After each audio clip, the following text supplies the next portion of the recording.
Okay, welcome to the 18th session. Um, in the last session, we touched upon the second six Chinese characters of the opening line of Dao De Jing.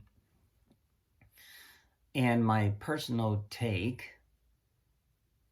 the translation and interpretation of the six Chinese characters that I gave, and I'll repeat here. That is any and all um, defined will stand to be corrected. So what does that mean, right? So I gave some analogies in the last session, and here, I will offer more out of my own life experience. Um, I mentioned a little bit before that I was born and raised in China, the contemporary China, and I lived through some really horrible life, I guess, that I experienced from the time that I became the first grade elementary student. The Great Cultural Revolution campaign started and lasted for 10 years.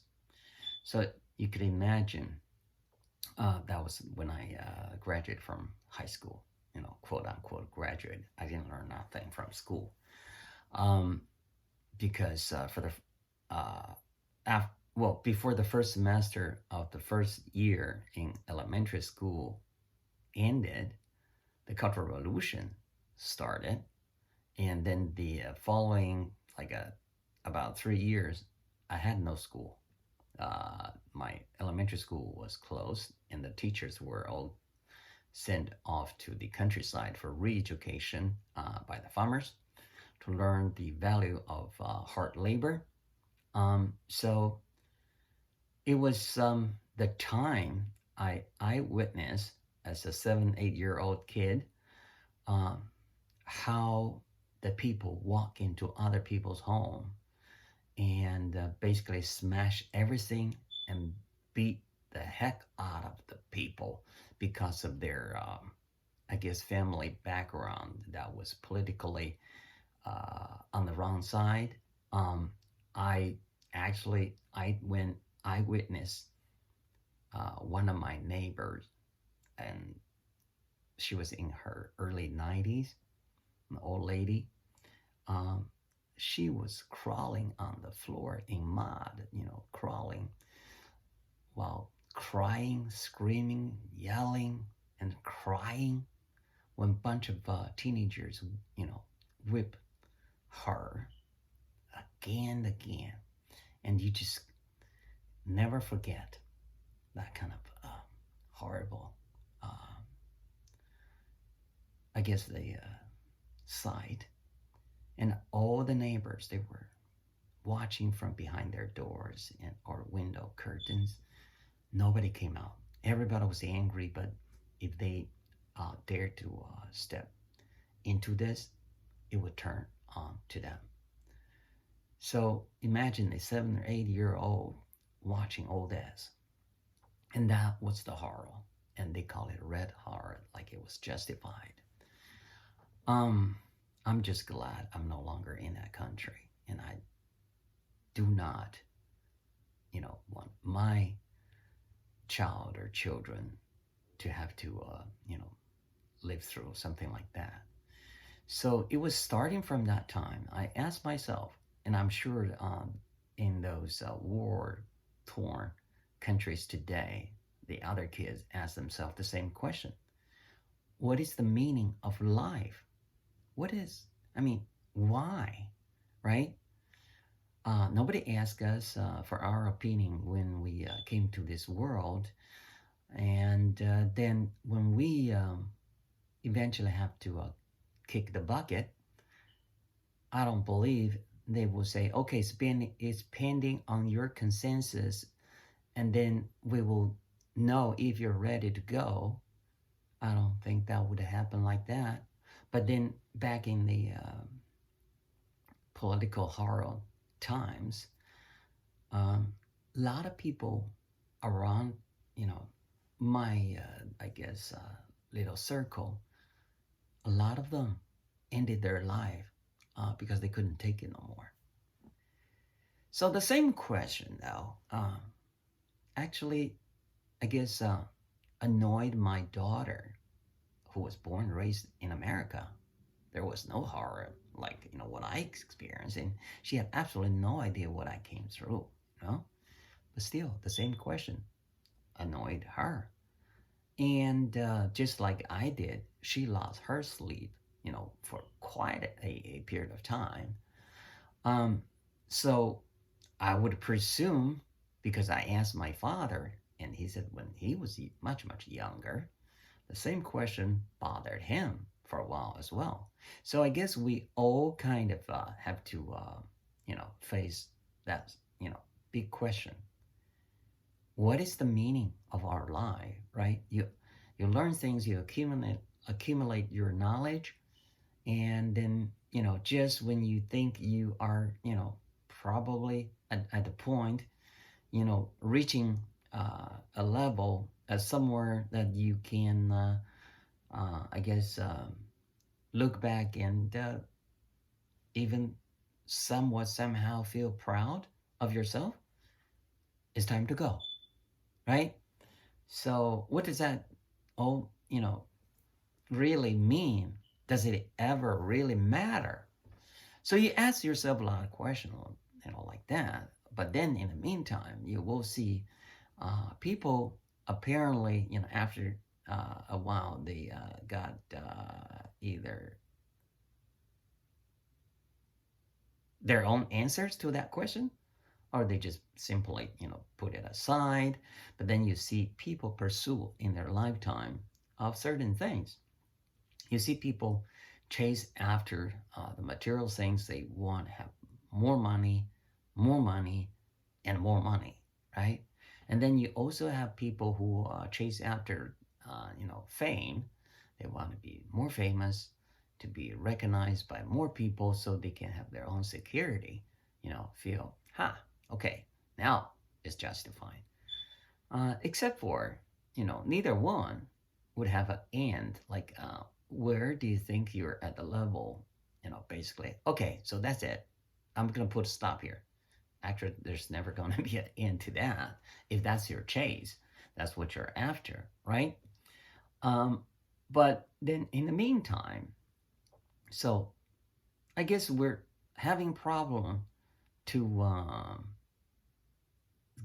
find the truth in this big question. I guess you never find. We all have our own way of finding the peace to deal with it one way or another. But we never really find the truth. I mean, is there a truth to it? I don't know. I guess I don't want to get into the religions, you know, uh, the specific uh, answer provided um, by certain authorities, let's say. I don't want to get in there. But still, so this is, I guess, something I can relate to. If you define the meaning of life as the truth, sure, it might work for you. It may not work for you all your life, let alone work for, your children, your grandchildren, and the more generations to come. Why? Because I guess we all have our own life experience, and we have our own upbringings, educations, the reading, the traveling, and all that, eventually resolve to something, right? Something you could find a peace with. Um, so, once again, what is the meaning of life? Is there truth to it? That's a big question. You can chew on it for all your life and never probably find your answer. Um, for someone, excuse me, like myself, you study Taoism and then you realize all that material things, all that reputation that is you know, like to prove to yourself or others, it's really nothing but a vanity. It's just the smoke, right? Because you never find the end to that chase. And is there meaning to it at the end of your life? Let's say you accumulate a massive fortune and you become so famous. Well, beyond your life, would it still mean anything beyond your own life?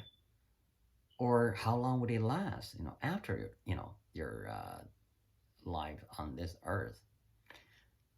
Not really, okay? Because you will find that's a rainbow you're chasing. So what would you do instead of chasing all that, right? I actually gave some more thought on this question at a deeper level when I was staying on a floating boathouse on the Amazon in uh, the area near Manaus, Brazil, because that was a place or space totally see no human trace. You see the blue sky, you see the green trees and bushes, above the water, monkeys, jumping, between the treetops, and then you have the parrots and all different kind of exotic birds flying around and chirping, and then you have the pink river dolphins, swimming by and make this baby cry noises. And so when you are there, 3 meals a day, eating fried fish, came from the Amazon River, prepared by the local uh, natives, uh, the Indians. And then you think, if there was never, ever any human development of this, world, this would be what it, looked like instead of all this, big urban societies, the highways, all those, you get stuck in the traffic and all that, right? So that was before we, the human, develop this world, right? So, and I also remember from, I made many trips to New Mexico, the state of New Mexico in United States. And that's the place you would find lots of Indian, at I guess somewhat, much bigger scale as versus other Indian reservations in other states like Louisiana or Texas or Oklahoma. So anyway, I paid a visit to a place where they actually have a very old architecture of a group residence of the local Indian tribes that lasted for about 1,000 years. Okay, and when I talked to the local people, and something they said really touched me. What they said was, "This world really does not need all that overdevelopment, and when you guys just keep doing all this, it is selfish because you're not reserving any resources, in consideration for the future generations. You just basically want to do something that you can enjoy for yourself. And that's all you, you, you." And I thought that was actually something I think was right on the target. And it made absolute sense to me. Right. So you look at it, the contemporary China today, right? They, China was really, really very advanced civilization, um, but it was not overdeveloped. But you look at today, right? Um, I think that industrialization, the modernization lead to where, right? Uh, do you think that the Chinese today are happier? I'm sure they're happier comparing to the political horror that I lived through, uh, during the great Cultural Revolution, quote unquote, I'm sure they're much happier. But do they need all these material things to be happy uh, as a nation? Whereas the civilization, I personally believe, is already lost. I don't know about that. And then we look at America, right? The same thing. Even though you look at America, I think it's much better preserved than China as far as the, I guess, Mother Nature. You see a lot of green spaces, a lot more here, and people, of course, living in, I guess, with, in the living space with much more rooms. And I guess in this country, which is America, I think people are less competitive for material things comparing to the contemporary China. But if you compare America to, I guess, some countries in Europe, you would see the difference because, well, before we talk about America, I'm going to share with you in my experience in Japan, in China. I've never been to Taiwan. I went to Korea, of course, South Korea, many times, but I never really got the chance to talk on that level with the locals. But Japan, I'm talking about Tokyo. I don't know really outside Tokyo. People ask you, so what kind of house are you living in? How big is it? Do you have hourly help or even maid? I mean, they ask you that straight. And you feel, as an American, you feel like, huh, why does that matter to you? Why do you even want to know? And I don't feel comfortable, address that kind of questions because people don't ask that in America, right? But in China, they even ask you even more straight questions like, so how much do you make per month? And you're like, what? Right? But then over here, people still, try to give you the hint where they live, that impressive zip code, basically to tell you, oh, I have my, social standing established. Or, the kind of car. Americans believe what you drive is a statement. Okay. And then, you still have a lot of Americans trying to share with other people on their achievement, in their lifetime. Of course, it's something, if you feel like it, really proud of yourself, maybe you feel so strongly about it, you want to share, I don't know, maybe other people say, oh, congratulations, wow, you did really well for yourself, stuff like that. Well, that's American, right? But then in certain countries in Europe, maybe, just a maybe, you may friend, out of a crowd, and then you hang around with them, you social with them, probably for quite a few years. You have absolutely no idea what they do for a living. Why? Because it doesn't matter. So what's at core here? It's all about what do you see in a person? What do you think is important about the person that you social with, right? If you think, oh, all the people that I social with, they're worthy because, oh, look at the balance sheet, their asset. Or, oh man, those people are really famous. Okay. Really? Okay. Right? Does that say something about you or does that say something about them? Right? But if you are in a circle of friends who do not really care about what kind of car you drive or what kind of house you have that you and your family living in, it has absolutely nothing to do with them, right? So what they want to see in you is, of course, first, of course, you're a nice guy or nice lady, honest, with the, moral value there.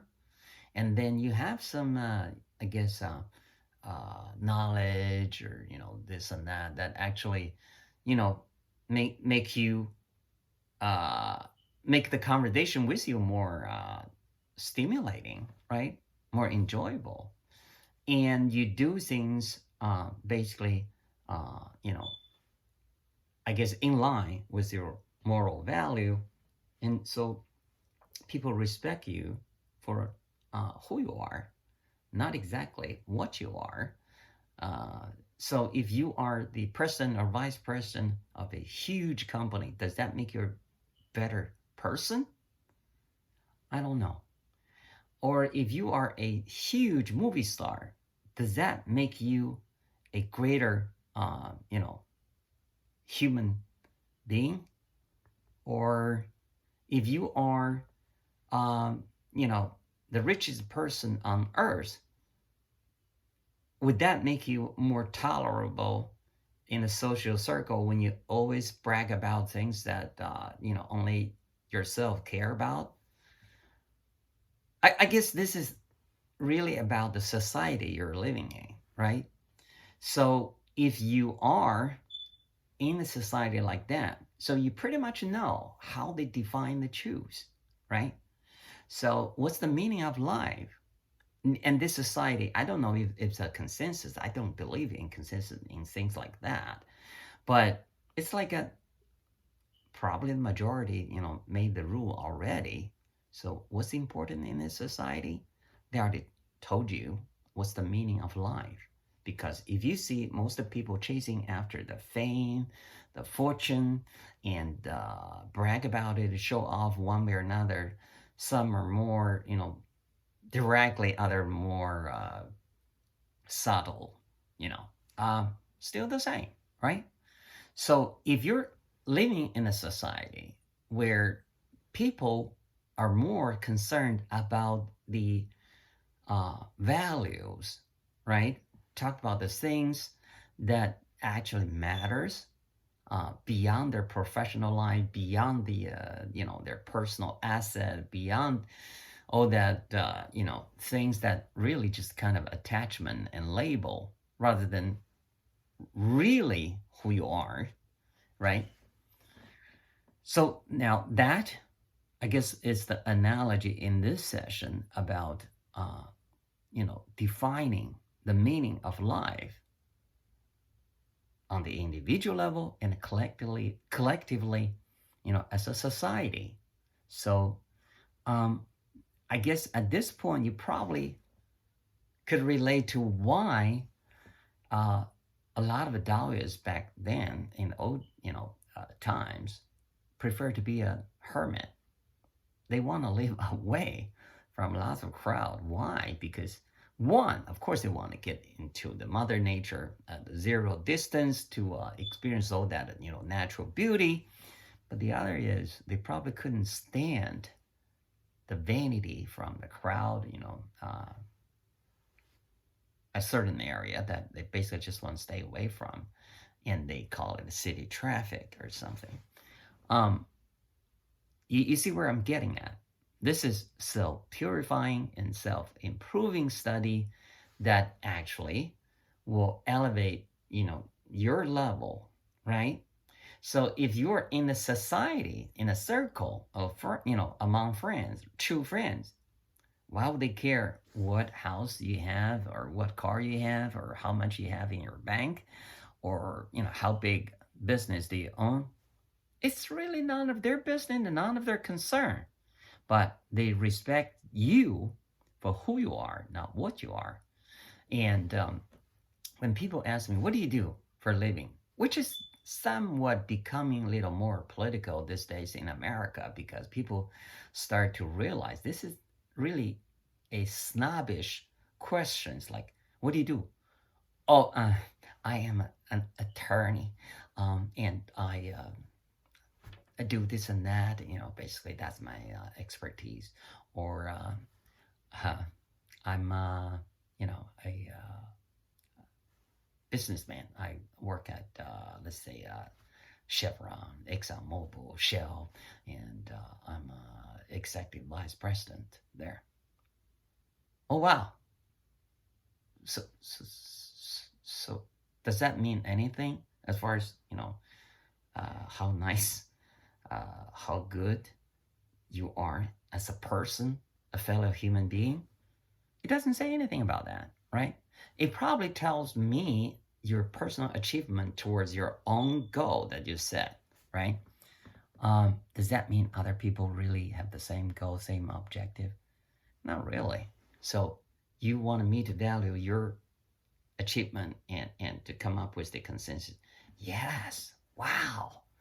Not necessarily. Not from this, one human being, fellow human being in the society. So when people ask me, what do you do?